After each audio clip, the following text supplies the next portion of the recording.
Well, hello everybody. It's 12:30 UK time, so time to start. If you're watching in the UK or Europe, good afternoon. If you're watching from somewhere else in a different time zone, good morning or good evening. Or indeed, if you're watching on playback in due course after the main event. So thank you for attending today.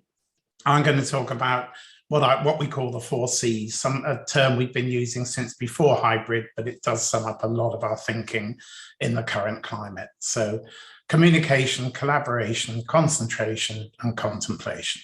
So let's just get going. Brief introduction for those of you who don't already know me. I'm Guy Osmond. I'm Managing Director of Osmond Ergonomics. I've been in business for what seems like hundreds of years, but actually only 45, and coming up to 30 years in the business of workplace well-being and ergonomics. So we've been talking about well-being for nearly 30 years, although it's become very much a hot topic in the pandemic and post-pandemic, or hopefully post-pandemic era. So after 45 years in business, 30 in ergonomics, 1.5 years of COVID. So that's quite a lot of experience. And it seems like 30 years packed into that time because there's been a lot going on. So I'm on my own today, although it looks like Stuart, our training manager is with us. He's actually on holiday. It's set up just to hopefully provide me with all the functions. I shall be keeping an eye on chat, hopefully managing the tech, but we'll see how we go. So let's get going. So the 4Cs, as I say, communication, collaboration, contemplation, and concentration, the different types of things and activities we do when we're working, wherever we're working. And I've deliberately, for the contemplation image here, actually included a picture of somebody out walking, because any of us who like to walk, or I cycle quite a lot, if you've got a dog particularly, you'll be walking daily. Probably we have our best ideas, our best thoughts and so forth, actually, when we're out in the fresh air, thinking about, well, letting our mind just do what it needs to do, not trying to focus necessarily. Very often that helps us to clear our brain, get our ideas together and our thoughts in place. So let's start at where we were pre-pandemic, and pretty mixed views about things. A high proportion of offices using open plan. And as I say, almost every week there was somebody famous or somebody who was a leader of one organization or another saying open plan was the most wonderful thing or the most dreadful thing. And you could see the opinion tick-tocking back and forth between. The reality of that actually was, obviously open plan on its own is never going to be a good, well, I wouldn't say never, because as I'm going to be talking about shortly, every organization has different needs, but it's highly unlikely that any one organization would find that open plan for everybody is going to work. I can't picture any scenario where that might be the case. So obviously you need a mix of types of environment for people to do different type of work. And depending what sort of workplace you've worked in the past and what sort of layout and environment and workspace, you may or may not have liked the interpretation of open plan. But obviously how it's implemented is how it is most important, what the mix of environments are, what the training is provided, what the culture is for organizations, how people work together, the nature of their activities, the nature of their individuals and types. So one of the things that was a big deal, and I think less so before the pandemic than we now realize, sorry, it was there, but we were less aware of it, was the amount of disruption and loss of concentration that came with the open plan environments, people constantly interrupting, chatting, overhearing other bits of conversation, being distracted. I think probably we're all aware of that to a greater or lesser extent. Obviously, some specialists very aware of it, but the general worker, probably it was something that agitated them on occasions or never bothered them at all or drove them up the wall constantly. I think since the pandemic, when most of us have had the opportunity to be working from home in a different setting, we've become much more sensitive to the issues of distractions, noise, and so forth. So before the pandemic, there was quite a lot of talk about activity-based working, using different parts of a building or a work area or different buildings even to do different types of activity. So using the location where you work according to what sort of thing you needed to be doing. The thing that was really interesting about pre-pandemic thinking and agile working was that it was generally driven by the business to meet business needs. So a lot of organizations found it could reduce costs, it could, to some extent, increase productivity, but the focus was always from what does the business need, what are we going to do? So that was where it came from. So if we then move into the pandemic and what we were doing during the pandemic, during lockdown, during the various stages of lockdowns we've had in different countries. One of the first things that came out of that was widely seen, particularly if you looked at Leesman's research and their ongoing surveys, there's some really interesting data came from them about the high levels, often around 70% satisfaction with home working. So the initial thinking when we first had our lockdowns, first be people being forced to work from home. And that came as a surprise to a lot of managers because a lot of organizations have been of the view, well, home work is never going to work for us. Either we can't manage people or they'll do no work, or they'll be lazy, or they'll be distracted, or we don't have the technology. There were many organizations finding reasons to keep away from agile working as it then was, and to keep people coming into the office. What happened in the early days of the pandemic and continued as the lockdowns and so forth continued was actually lots of people found that they were really productive at work, at home. So that's something that really made many managers stop and think. And there were certainly have been many managers who moved from thinking this home working is never going to work to, well, this home working has to work. And then, you know what, this home working actually really does work. So it's quite interesting to see how that mood has changed. Many organizations who were already doing agile working were finding it was pretty successful anyway before. They probably had the technology in place. But as we've all seen, and I said the pace, it seems like we've lived through 30 years of change in a year and a half. We've all found through the pandemic that actually we've had to respond quickly. There wasn't time to do lots of research. So a lot of people have been trying a suck it and see process, finding what works, iterations of what works, what doesn't, to improve the setup.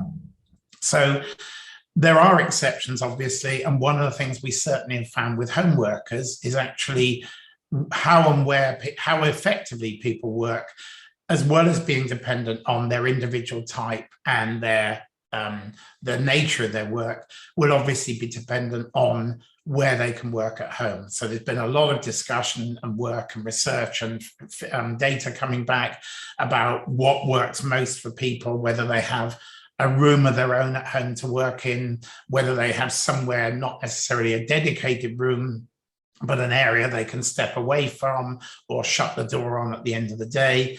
But those particularly younger, lower paid staff who've been having to carry on working perhaps where they're in a bedsit or a small flat, or they're flat sharing, or even couples who are both working during periods of home education. I don't think I've ever met anybody for whom home education was a particularly pleasurable experience. Most of the parents I know who've been through it have said, well, I hope I never have to do that again, because it does put enormous pressures on the parents and the children, and indeed the schools and the teachers, of course. So productivity generally seems to have been higher, but the indications are from the data that that's where people have areas where they can shut themselves away, or at least have an area that they can walk away from at the end of the day. So that's something that people have become conscious of. And as people look to move back into the office, those who have been home working successfully are looking very carefully at what facilities are going to be available to them when they come back into the workplace. Alongside all this, obviously, there's been enormous attention given to mental health issues. A lot of people have struggled with this. Some people have actually absolutely loved it. Certainly, I've found that it suited me really well, and I really enjoy working from home. But I've got an environment that I can tailor pretty much to what I need. And it's not something that's given me any stress at all. In fact, being able to look out the window this morning just before I started work and see that the moor hens have still got their 3 chicks. and actually see them walking, coming up out the stream and walking across the lawn, I find very relaxing and, a great de-stressor. What is a bit of a stressor, actually, when I watch this, is the nature is pretty brutal. And if all 3 of those chicks actually survive, I should be very surprised. So fingers crossed. Moorhen chicks don't seem awfully bright. They don't hang around too close to their parents. Parents don't seem to be too good at keeping an eye on their chicks.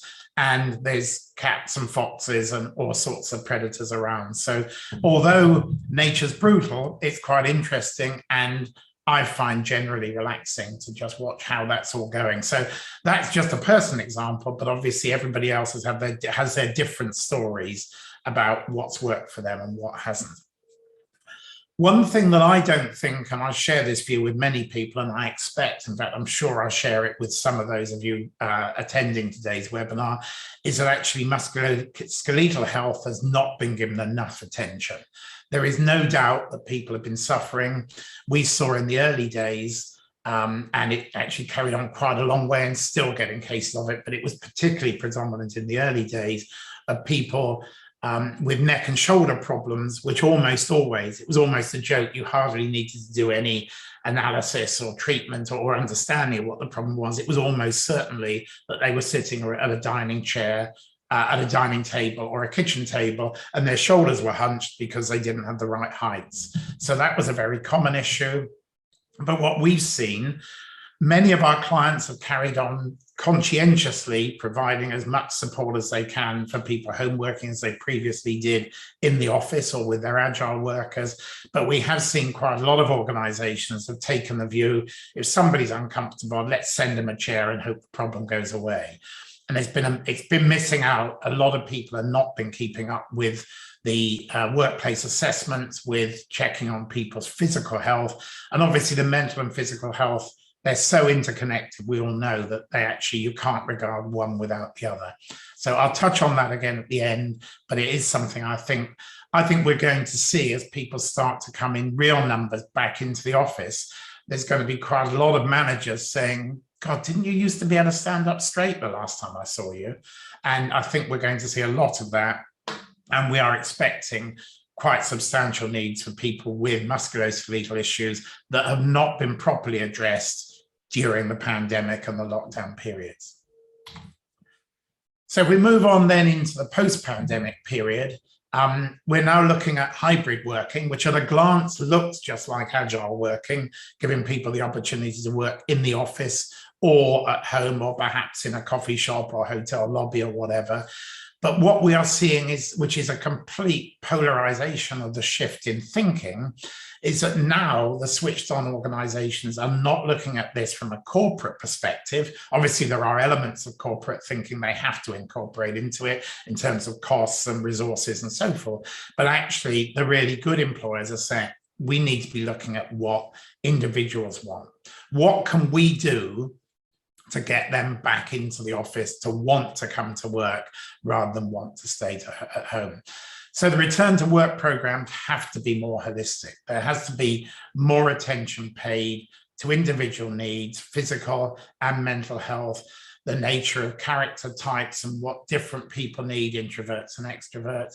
And the other thing that we're seeing, which is becoming quite a significant factor, where people have been working from home, there has been a loss of culture and creativity issues.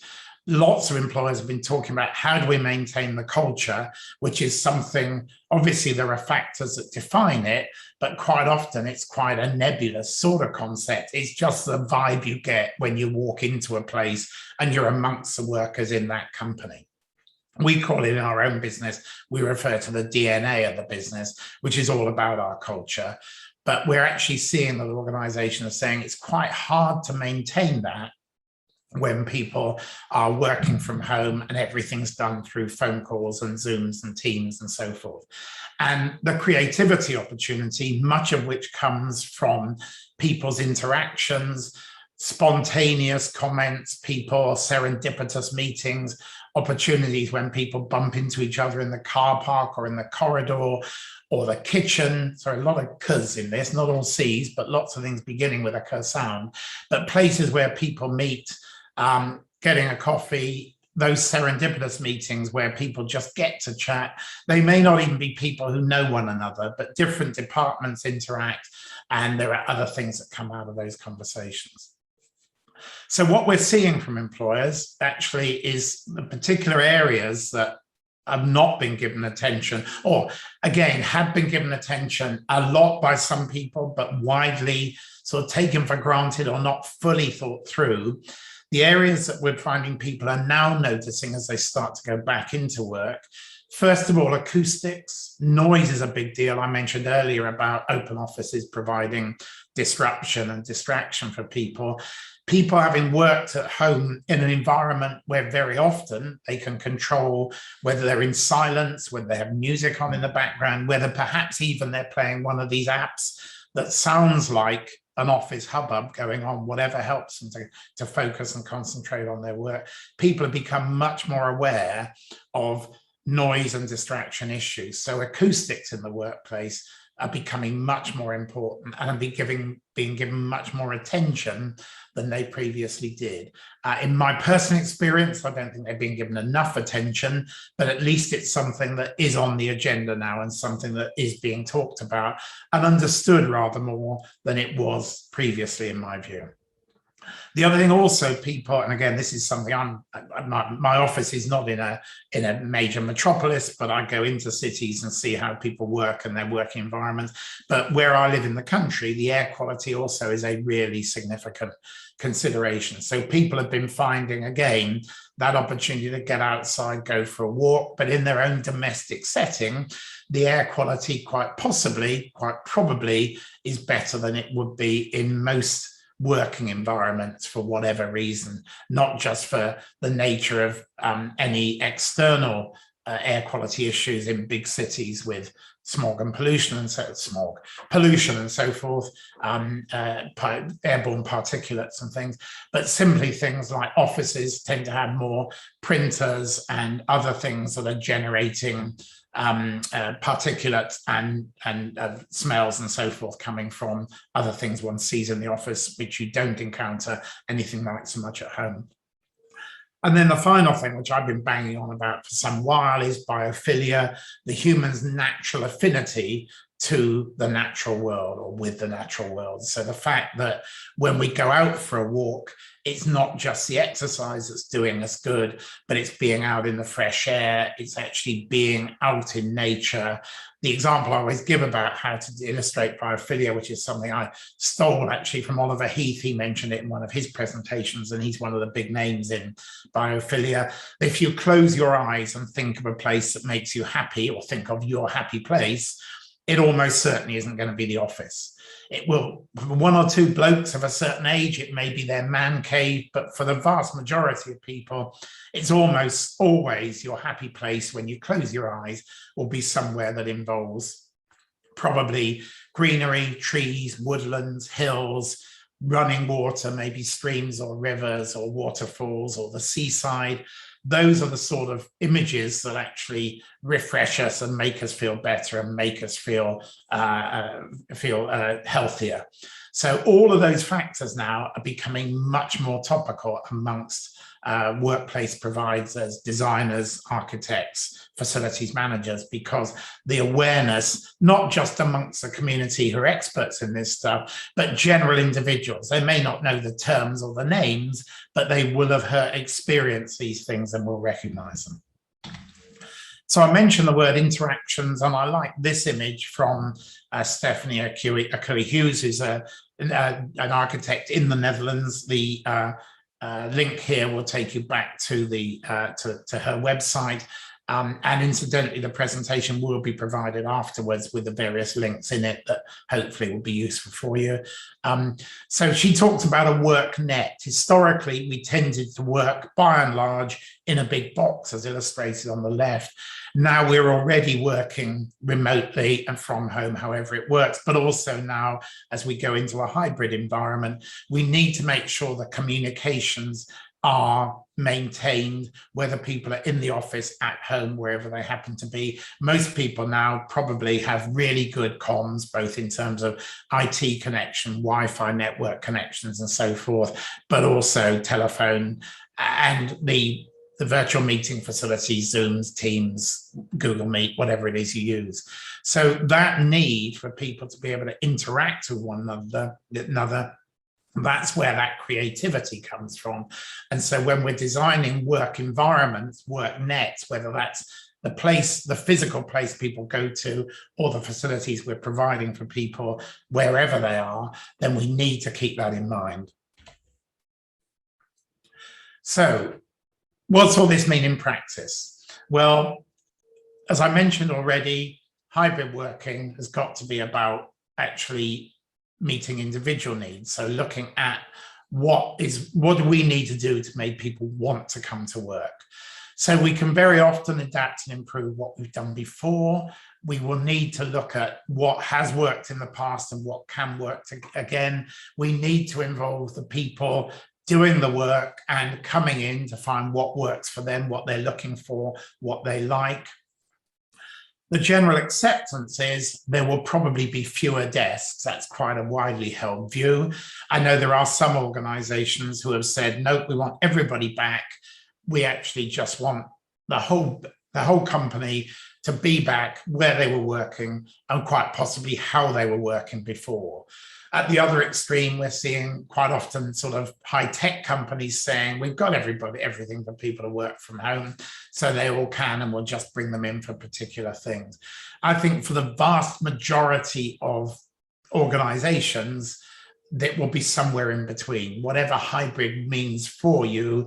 There's some interesting stuff just coming out of Leesman at the moment that actually not only must you look at what your corporate requirements are, your individual requirements, what do people do, what sort of people do you have, and all the rest of it, but also look very much at the cultural in the global sense, not culture as in business sense, but Leesman have just published a paper that talks about if you're a global organization, don't assume that something happens to work in London, it's going to work in Hong Kong or New York, because there are nationality, cultural differences between the nature of how people interact and so forth that need to be taken into account.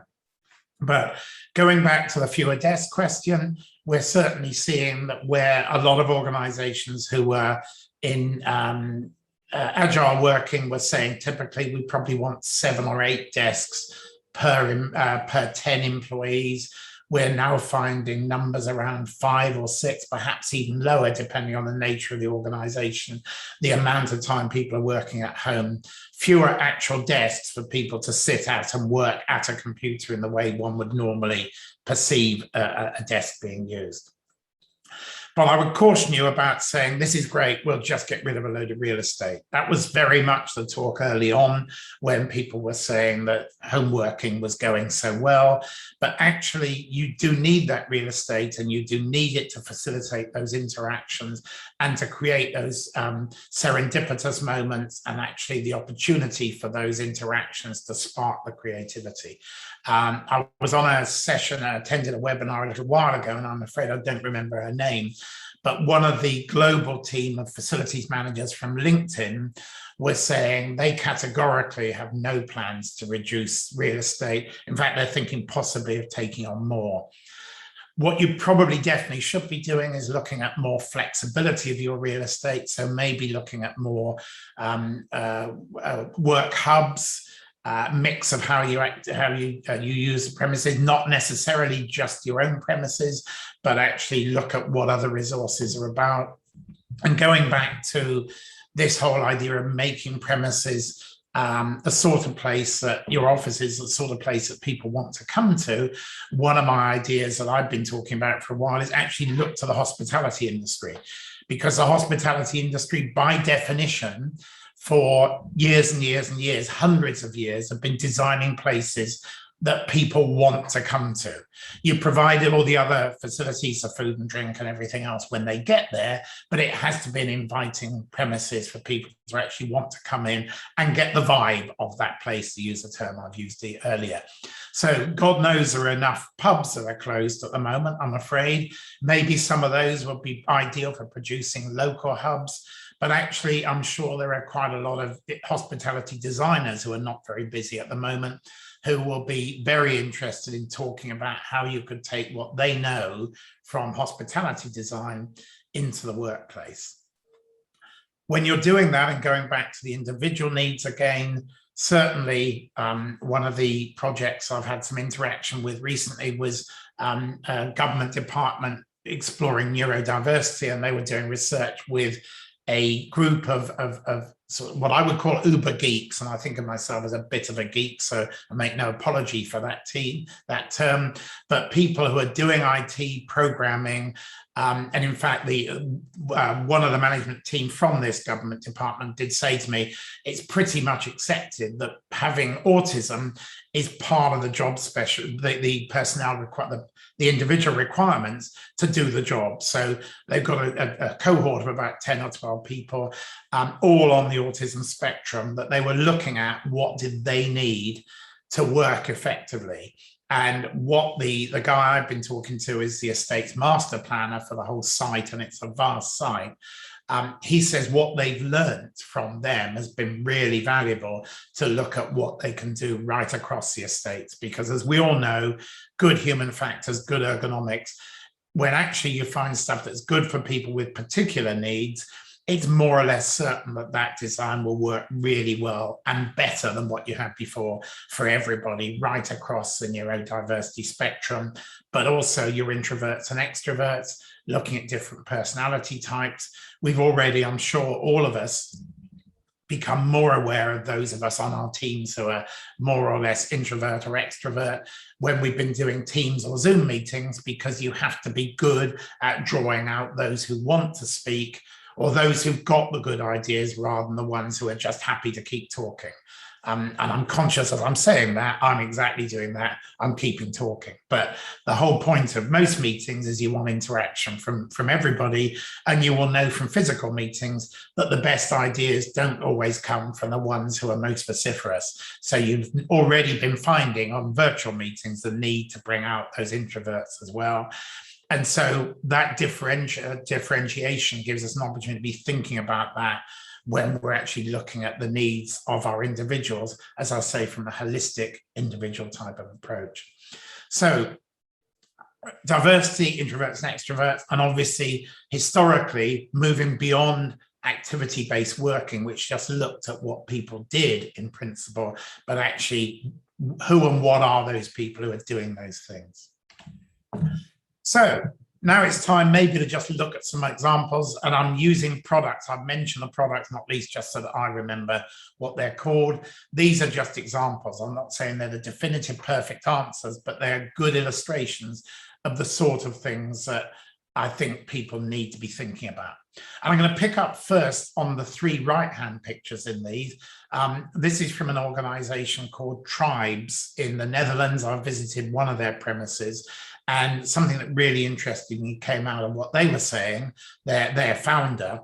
Their concept is their co-working places along the lines of, I suppose, people like WeWork would be a name that everybody knows for good or evil, or good or bad. One of the things, the concept behind Tribes is every one of their sites is based around the culture of a particular tribe globally. And the founder visited, I think they were up to, when I was over there, 30-something tribes. He's visited these tribes worldwide to find out what their culture is. The one that I went to was actually Aboriginal. So there are a lot of artifacts that you would associate with the Aborigines, which we would all be probably familiar with, you know, obviously stuff like boomerangs and so forth, but actually much more beyond that. This guy looked at cultures all over the world, and he said the one thing that applies to every culture is they have the round the fire type meeting places. We've all seen the old, as youngsters, well, perhaps not, some younger viewers may not have done, but when I was youngsters, when we used to call them cowboys and Indians, in those days, it would be people sitting around a campfire and actually smoking a peace pipe, all very politically incorrect these days, but that was the illustration of how people got together and talked. So that is an image I can remember from when I was 5 or 6 years old, going right back.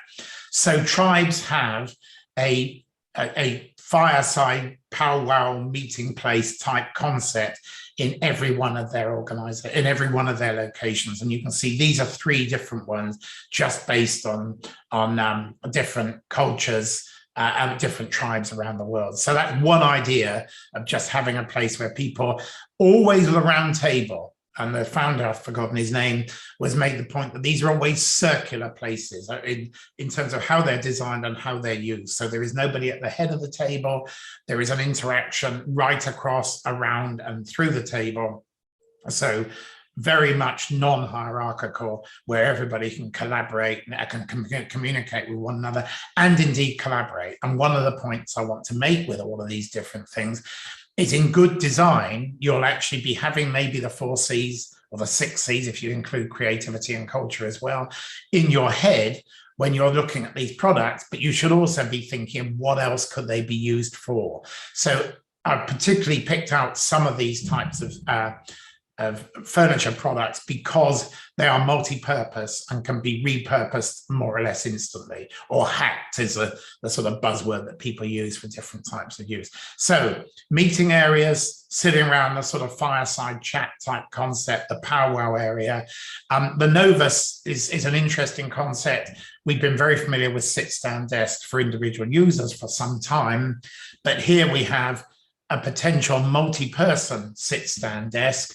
It's height adjustable electrically, instantly, but it can be used for individuals sitting or standing. It can be used for individuals to sit together or stand together. It's got a screen capability, or you can put a screen. This is just a little one, but you could have a larger screen on it. So you could use it for video conferencing, for video meetings, multi-purpose use. And again, it's also designed, as much of this furniture is, and you can see it in these tribes images as well. Lots and lots of things to represent nature and the outside. So lots of foliage, lots of greenery, plants and so forth. So this is an idea of a product that's designed for people to communicate sitting or standing, whether it's a quick touchdown chat or whether it's a longer meeting, but also to communicate with others through video technology, through meeting, Zoom, whatever it happens to be, excuse me. But lots of different approaches to it.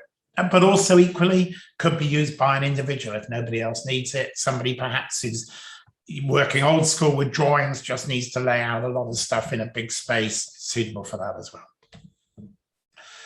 So collaboration, and I have the BAE here, and I rather like the story on the, or BAE as I tend to call it. BAE, actually it was an early orange box collaboration table, and they called it BAE because it was before anyone else. So they designed and launched the product before anybody else came up with it, because as you will know, in the furniture industry, as soon as somebody comes up with what looks like a promising idea, everybody's doing it. So the idea of what I call it sort of originates from the farmhouse table, the idea of a farmhouse kitchen. I live in the country, I have several friends who have old or converted farmhouse or are farmers. I remember from a young child going to people's enormous kitchens with a great big table that lots of people could sit around. So that collaboration model, again, a lot of these are actually quite domestic in look. So that look with wooden legs, wooden frames, gives that sort of potentially, or can do, the kitcheny type feel about it. So various types of booth are widely available. Every manufacturer of furniture pretty much has them. This is quite rare because there are not many that have casters on them. This has the benefit it could be used for a couple of people to collaborate.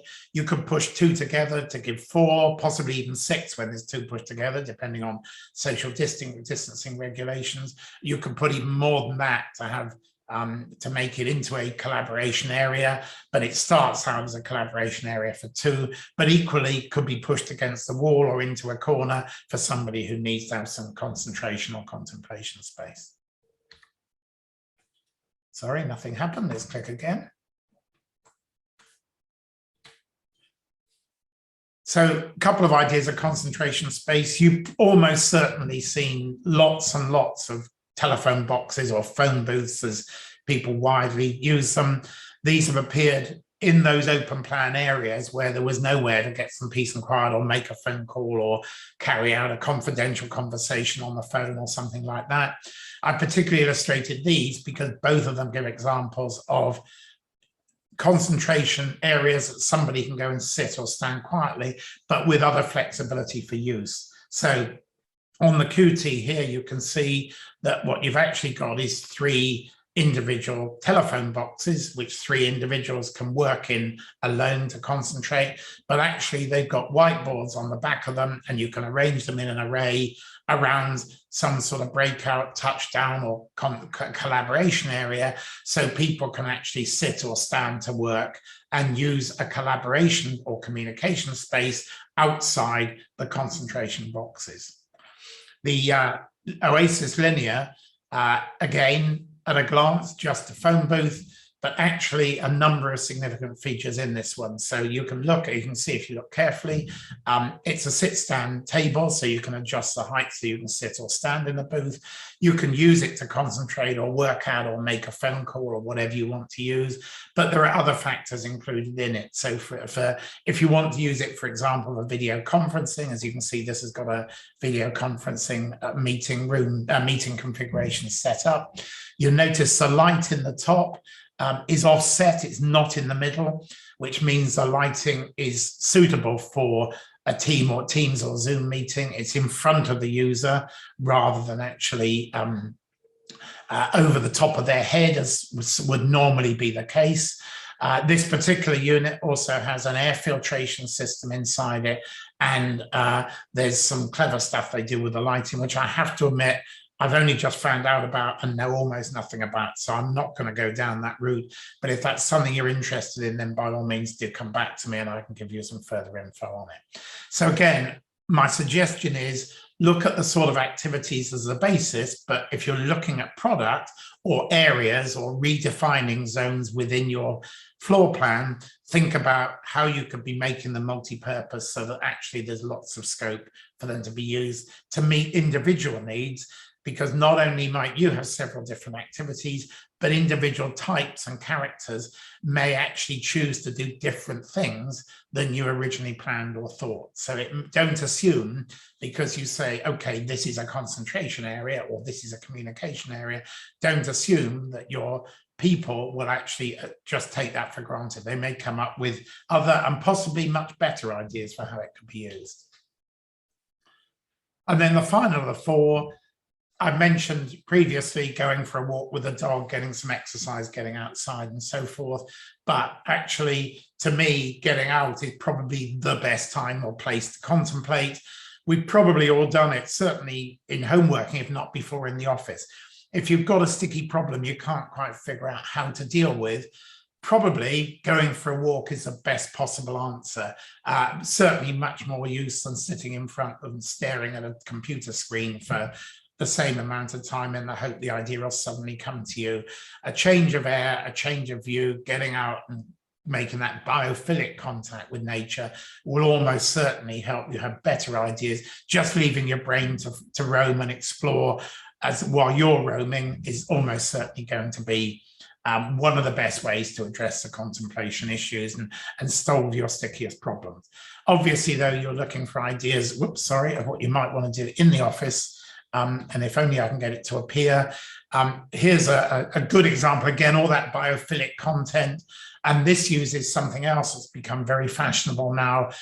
These framing systems that are quite often cube-based that can be used as room separators or storage, or can be a mount for a TV monitor, as you can see here, or can be used to fill up with biophilic content, plants and hanging things and so forth. So this, and also there's acoustic panels here on the side. So this is an area potentially that somebody could go to sit quietly, but rather than making it a single small unit, actually it's got multiple seats, so it could also be used for communication and collaboration. But if people quietly want to go and have some thinking space for contemplation, then having this biophilic content with the acoustic panels to reduce the noise from outside. There's not much here, this is more cosmetic, but obviously there are ways to address all of these things.